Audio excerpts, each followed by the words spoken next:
Teman-teman, sebelum nonton jangan lupa ya klik like, subscribe, and share.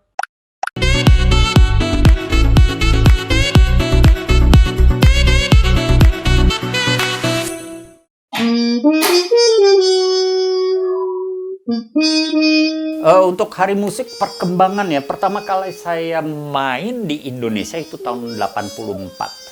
Masih muda ya, rambutnya masih hitam. Ya coklat-coklat sih. Waktu itu masih awal-awal, masih belasan umurnya. Jadi waktu itu diajak almarhum Isbandi, masih acara di TVRI, Telerama. Jadi sama almarhum Embong, Raharjo segalanya diajak main. Main lagu, main solo. Nah di situ, seingat saya musisi di Indonesia hanya beberapa ya, nggak terlalu banyak, hanya satu orkes dan sebagainya. Dan musisi harus bisa semua style, musik klasik sampai jazz kemana, ke pop gitu. Dan pas saya balik tahun 90-an ya masih begitu, orkes, baru beberapa orkes. Mulai tahun 2005, 2006, nah di situ kalau saya lihat mulai muncul kegiatan-kegiatan musik, sekolah-sekolah musik juga lebih banyak, dan musisi juga berkembang, banyak yang keluar negeri mulai balik, dan orkes juga jadi lebih banyak. Dan akhirnya berkembang, konser hall juga dibangun akhir 2009, jadi bisa main di tempat, dulunya event-event di hotel, sekarang ada konser hall khusus untuk bisa main konser dan sebagainya. Jadi itu ekosistem itu berkembang sekali di 10 tahun terakhir, itu luar biasa. Jadi misalnya penonton ada yang suka klasik, sekarang bisa nonton konser-konser klasik. Suka jazz, ada tempat-tempat yang akan mempertunjukkan jazz, ada festivalnya juga kan. Semuanya jadi berkembang luar biasa sih. Jadi seru banget kalau di Indonesia. Saya untung sekali soalnya dari mulai yang masih mulai berkembang, terus selama 20 tahun berkembang, itu jadi seru banget ikutan di perkembangannya itu.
Viewers, ini spot yang saya suka banget di sini. Soalnya ada buku-buku waktu zaman kuliah.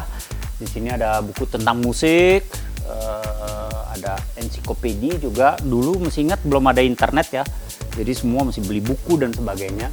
Jadi kadang-kadang habis latihan datang ke sini lihat-lihat buku di sini, jadi kenang-kenangan juga untuk ingat mesti ngapain. Juga ada di sini ada ya seri buku yang ditulis oleh ibuku untuk belajar musik dari nol, namanya Senang Musik. Jadi kalau untuk anak-anak dari TK, ini kadang-kadang kita lihat lagi, misalnya ngajar kan mesti dapat inspirasi ke buku ini. Kadang-kadang kita bisa dapat input ya, mesti ngapain untuk ngajar anak yang kecil. Nah ini ada buku-buku. Dan juga di sini biasanya kalau dapat piagam penghargaan, biasanya disimpan-simpan di sini, dipajang di sini. Ada beberapa di sini. Ini untuk saya sangat berarti. soalnya ini dari Yayasan Pendidikan Musik YPM, dan di sini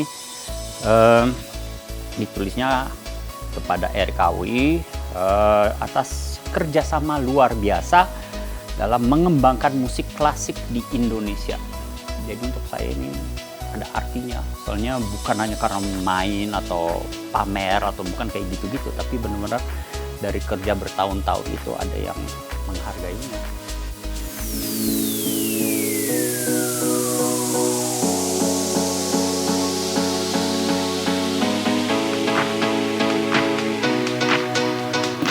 Sebenarnya ada satu hal yang sangat penting untuk saya pengen share ke teman-teman, ini rahasia nggak banyak orang yang tahu. Ini baju konser yang biasanya saya pakai. Biasanya misalnya main klasik kan ada ekor-ekornya penguin, ini namanya penguin ya, baju penguin. Jadi kalau main konser hitam-hitam pakai dasi kupu-kupu, pakai penguin. Ini ceritanya waktu saya lulus konservatori terus udah masih main profesional di orkestra, nggak punya baju konser, soalnya di luar negeri semua orkes pakai baju penguin ini. Ibu saya tiba-tiba bilang, "Erik, masih ada baju papamu." Papaku emangnya musisi? Enggak, dia dulu kerjanya ya di kedutaan, dan waktu diposting di Swiss, di situ harus ketemu perdana menterinya Swiss untuk pertemuan ya, untuk meeting atau apa, dan di sana tradisinya SOP-nya semua yang ketemu mesti pakai baju penguin.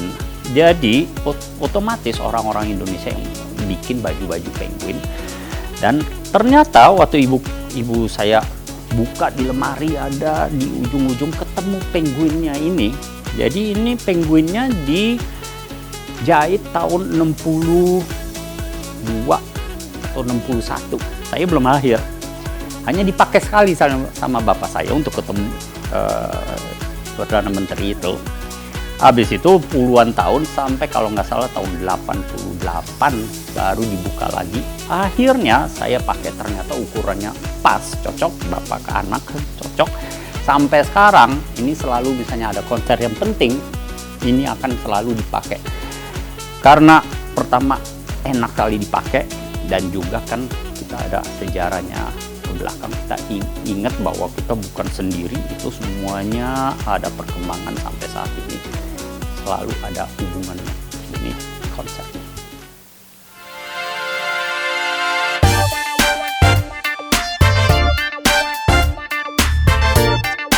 Kalau dia Hari Musik, saya harap kalau saya lihat sejarah dari yang saya pengalaman dari awal, musisi sekarang masih sebetulnya dianggap sebagai ya entertain ya, untuk menghibur orang lain dan sebagainya.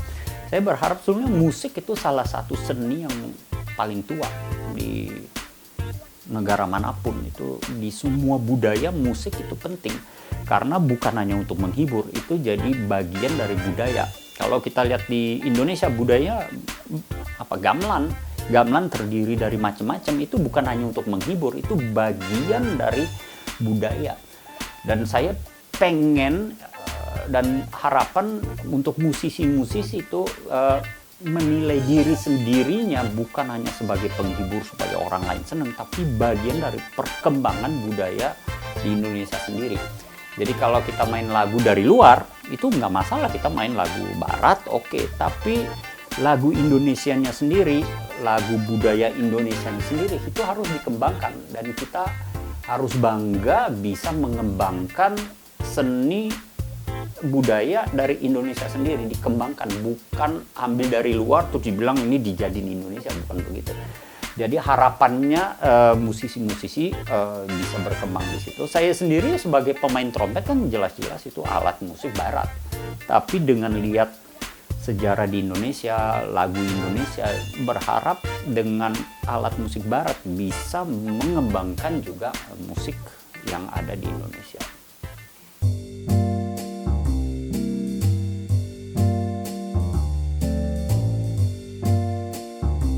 Nah, viewers, itu kita udah bicara-bicara tentang trompet. Jadi cara mainnya, koleksinya ada apa aja dari trompet yang gede, sedang, dan kecil.